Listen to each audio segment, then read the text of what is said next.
অন্যায়ের প্রতিবাদ করেনি, নিষেধ করেনি, এই দুই গ্রুপকে আল্লাহ তাআলা বানর বানিয়ে দিয়েছে। এই বানরগুলো বানর হওয়ার পরে 3 দিন জীবিত ছিল।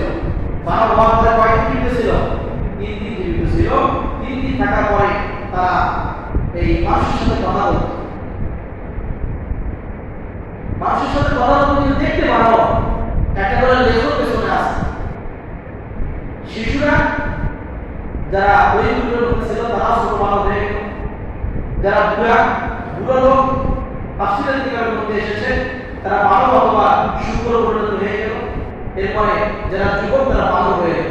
এরা মানুষের সাথে কথা বলত, কিন্তু অন্যান্য ইমানদার যারা ভালো ছিল, যারা আল্লাহর হুকুম মানত, এরা দেখতো এরা বানর হয়ে গিয়েছে, আল্লাহর আযাবে তারা গ্রেফতার হয়েছে, আল্লাহর শাস্তি তারা পেয়েছে, আল্লাহ তাদেরকে বানর বানিয়ে দিয়েছেন।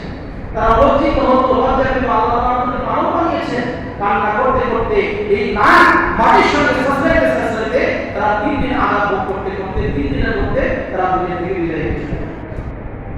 যুগে যুগে আল্লাহ তাআলা ইহুদিদেরকে সীমালঙ্ঘন করার কারণে বানর বানিয়েছেন, শুকর বানিয়েছেন, বিভিন্ন প্রকার আযাব গজব দিয়ে তাদেরকে আল্লাহ ধ্বংস করে দিয়েছেন। কিয়ামত পর্যন্ত যারা সীমালঙ্ঘন করবে আল্লাহর হুকুম পালন করার ক্ষেত্রে তাদেরকে আল্লাহ তাআলা আযাব গজব দিয়ে অবশ্যই ধ্বংস করে দিবেন। এইজন্য বর্তমান পৃথিবীতে ইসরায়েলের যে ইহুদিরা বসবাস করে এরা প্রত্যেকটা ক্ষেত্রেই সীমালঙ্ঘন করছে।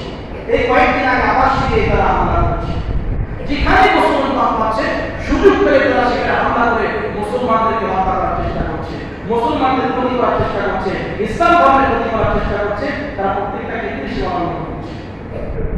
আমাদের উচিত কি?